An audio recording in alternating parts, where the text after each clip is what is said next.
A couple of years ago, I made videos talking about how Skynet just went live, and that video went on to have over 1 million views. What I was talking about then was the new secret networks being created by many players, which allow hidden communications between devices using radio, and this can bypass the internet. The actual technology is known as the mesh network. The original video was talking about Amazon's mesh, but right after that, Apple came up with the Apple Mesh Network. A couple of years later, we can assess how far these technologies have come and what they are used for. On this front, I have good news and bad news.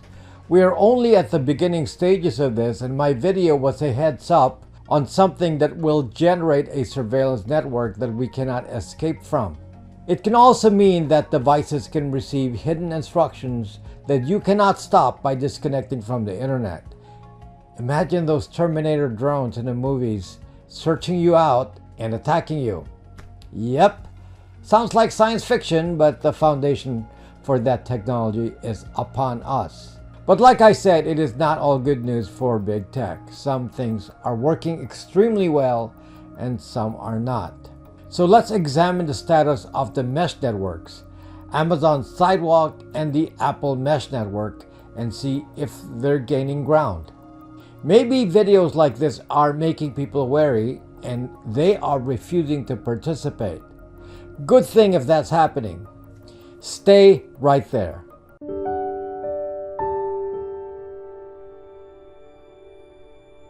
First, let me explain what this mesh network is all about.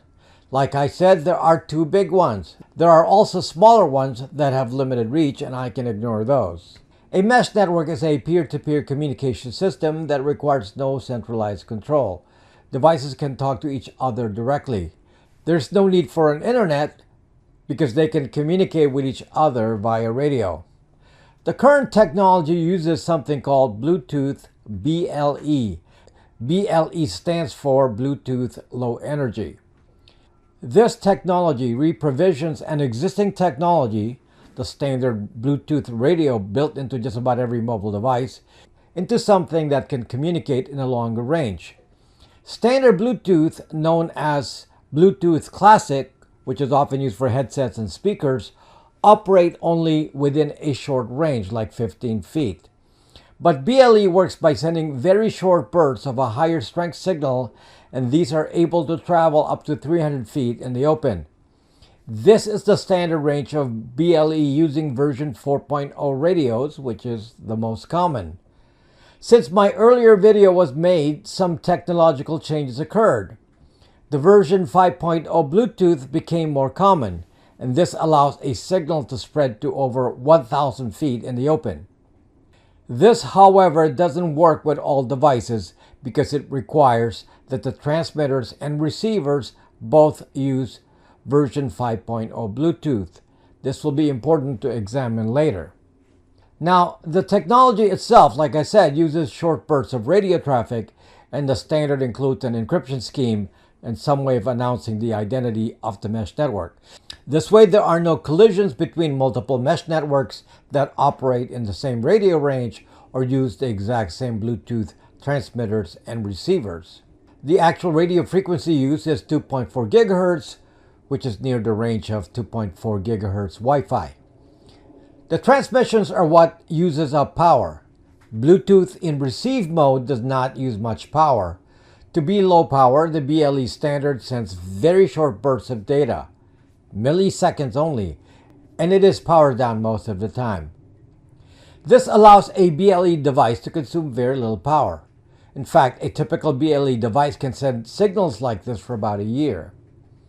This has several future implications here, especially for throwaway trackers.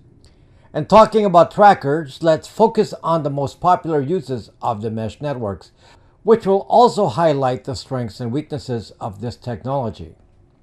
The tech most familiar to all are the trackers like Apple AirTag and Tile. And to properly analyze this subject matter, I bought myself Tile trackers. And there are enough people around me using AirTags, so I can make observations about that as well. I don't use an iPhone, so I couldn't do a test on AirTags personally. In any case, you will see later why I don't want to have an iPhone. I do have one that is stored inside a Faraday bag, but it is not used. I will evaluate the performance of the current mesh networks, but later on I will also discuss what the future uses of this technology can be, because we're just at the bleeding edge of this. And the future uses will be tied heavily to even more surveillance. Let me start first by evaluating the tile trackers. The tile device relies on a partnership with Amazon and uses the Amazon Sidewalk Mesh Network. At the moment, the Amazon Sidewalk Network relies on Amazon Alexa Echoes and Ring cameras. Because both of these devices are powered with a constant power source, they can be a reliable way to provide communications, assuming there are enough devices to cover an area. Being powered, they are more likely to operate in a maximum range of BLE. Ring cameras, for example, are outdoors and thus can bypass obstructions. But interestingly enough, it appears that Ring cameras and Amazon Echoes alone do not provide enough coverage. When using tile trackers, the locations can be provided by Amazon Sidewalk plus the actual tile app that exists on the phones. Apparently, there are not enough of this because even being in a very dense metropolitan area like Los Angeles, the tile tracker fails to give a precise location. It will occasionally give a location, but there will be big gaps. So from this, I can make the assumption that Amazon isn't necessarily making headway selling massive quantities of Amazon Echo and Ring cameras as I expected. And this is good news. Hopefully some have been influenced by my videos and have not rushed to these privacy invading devices. Now, the tile tracker apps could share with the Amazon Sidewalk system, and that could expand its range. I don't know if the tile app shares all data with Sidewalk or not. Tile trackers are very effective with the phone app since it is a direct BLE reception between the tile tracker, which is the transmitter, and the tile app, which is the receiver. But the tile app works on multiple phone models, and many phones are still on Bluetooth 4.0, which has a maximum range of 300 feet in the open. And the limitation may also be on the tracker itself, since it may be forced to use only Bluetooth 4.0 for compatibility. So at the moment, Amazon Sidewalk needs more help to succeed. The problem here is that people need to be willing to install devices that can contribute to the network, which happily Amazon apparently can't improve upon currently, even with Amazon Echoes at giveaway prices. But they can try to make more devices work with the Amazon Sidewalk network. At the moment, Fire TV on smart TVs are not contributing to Amazon Sidewalk. There could be more of these TVs than Amazon Echoes in my opinion, so watch out for these. The real way to expand a mesh network would be to rely on mobile phones like Apple has. So yes, Apple has greatly succeeded on the Apple Mesh Network. I'll get into that. Strangely enough, Google hasn't created a mesh network on the phone yet. A partnership between Amazon and Google could compete with the Apple Mesh Network. The technology exists on every Android. In fact, that's how the Tile app works, but it is not enabled without a Tile app. As I said, Apple has succeeded with its mesh network, and I think those with AirTags can confirm that the AirTags provide quite a bit of location data. There are several reasons for the success of the AirTag. First, the phones all use Bluetooth 5.0, so each phone could be listening with a range of up to 1,000 feet. This is the advantage of consistent hardware. Secondly, at least in the US, the density of iPhones is very high. The market share of iPhones is 56% here, so there are iPhones everywhere. The third advantage is that while Amazon Echoes and Ring cameras are in fixed locations, iPhones are where people are, and thus there's a higher likelihood of encountering an AirTag. The constant movement of devices also allows flexible reach so that even an AirTag encountering an occasional iPhone is enough to trigger a location. So clearly, AirTags are superior to Tile. But though the maximum range of the Bluetooth 5.0 BLE is 1,000 feet, note that the AirTag itself may not be at maximum transmit power. An AirTag is meant to last a year on its battery. This is different from the power capability of transmissions between iPhones, which have a more robust power source.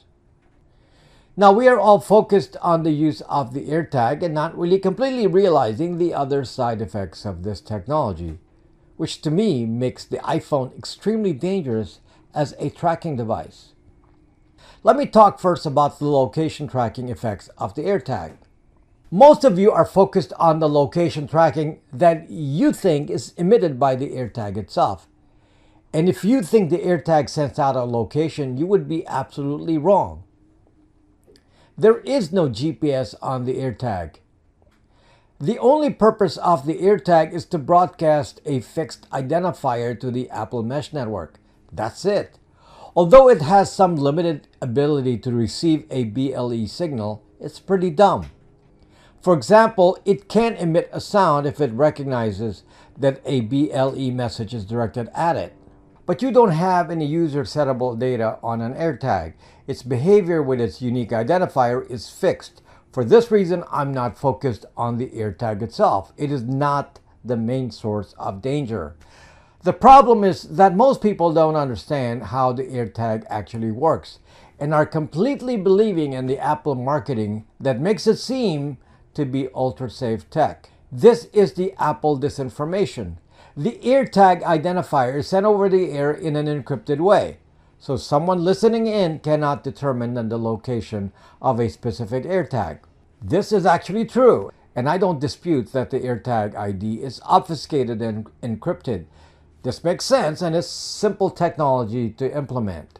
But what is listening to the AirTag? Well, obviously everyone's iPhone is.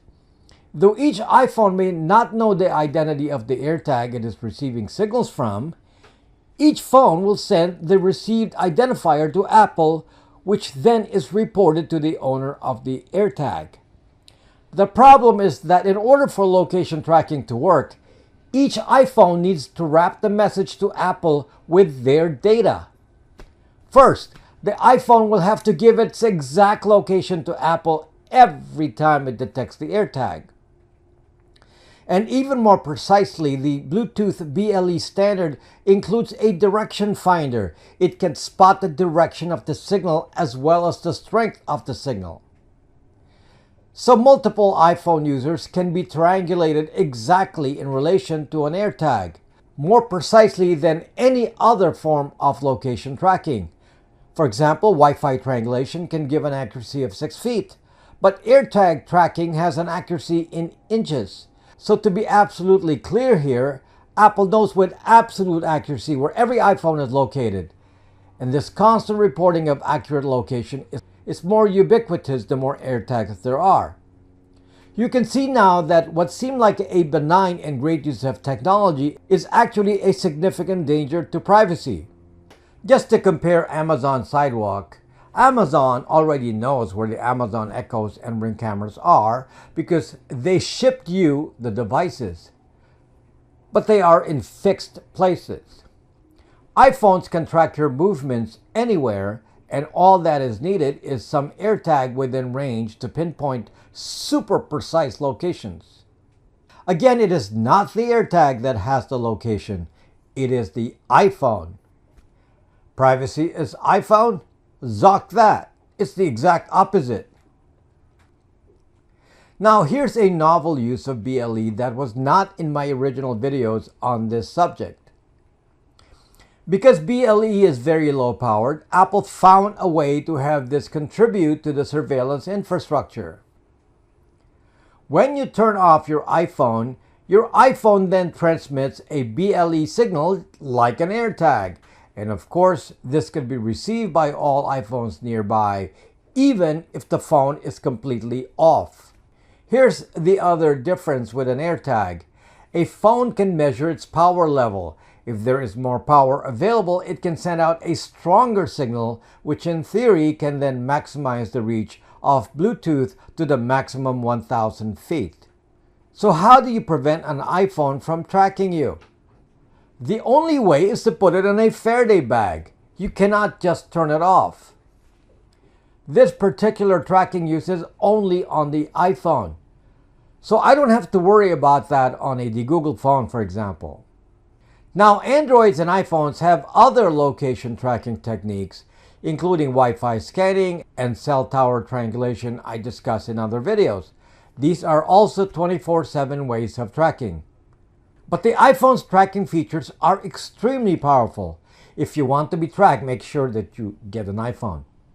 It is so precise that it can tell Apple how close you are to other persons and who those persons are. Like within inches. The secondary use of the Apple Mesh Network is that it can be used to send and receive direct commands to the phone even without internet. As an example, the phone that is turned off is not using the internet, yet the location can be determined. Apple has begun implementing AI technology on the phone to search for content on phones. I've been referring to this in other videos as client-side scanning. Short commands can be given to the AI of the iPhone, and the iPhone could respond to Apple HQ if certain content is found. Think of this in relation to government surveillance. Because of the Apple Mesh Network, while the phone is on, the iPhone can receive instructions from Apple with an internet connection, execute the instructions, and do this very quietly. The client-side scanning I mentioned could make use of this hidden and secret network to send commands quietly to phones even without internet or cell connections. It is not a secret that they can do this. Just to remind you, during the COVID crisis, Apple and Google quickly fired up changes to their operating systems to use BLE for contact tracing. Fortunately, this did not result in mass use, but that's just an example of how this technology can be used. Contact tracing uses BLE for phones to talk peer-to-peer and rat on each other to Apple and Google. Low-power technology allows throwaway trackers to be used more to observe the environment. This could be done very cheaply. Yes, government could use AirTags today and already have increased surveillance capability. But portable cameras and other miniaturized environmental sensors can be placed everywhere to trigger data like motion, infrared, and so on without the need to plug devices in, and they could work for a year like this, communicating through the mesh network. Some of you even have conspiracy theories about graphene oxide injected into people and how this could be detected by remote sensors. Well, there are easier ways to track than graphene oxide in your blood, but still, the possibility remains that miniature portable tracking devices with low power getting remote instructions via a mesh network needs to be understood. And these are miniature, so they can be hidden. In the meantime, you should consider whether you want to participate in the surveillance infrastructure of the Apple Mesh Network. I decline to participate. Folks, my company creates products that are intended to protect your privacy. We provide phones that have no centralized control and are invisible to big tech. We have various Google phones in our store. These devices have no Google on them and no Google ID, so they are invisible to Google. Check out our store for various models. We have a VPN service, Bytes VPN, which is a stealth VPN in that it doesn't scream that you're on a VPN. We do not put thousands of you on a single server. We have Braxmail, which eliminates the metadata from your emails. This means no IP addresses and traces on your email that show where it came from, and you get 5 domains with it. All of these products are on my store on my app BraxMe. The link is in the description. Thank you for watching and see you again soon.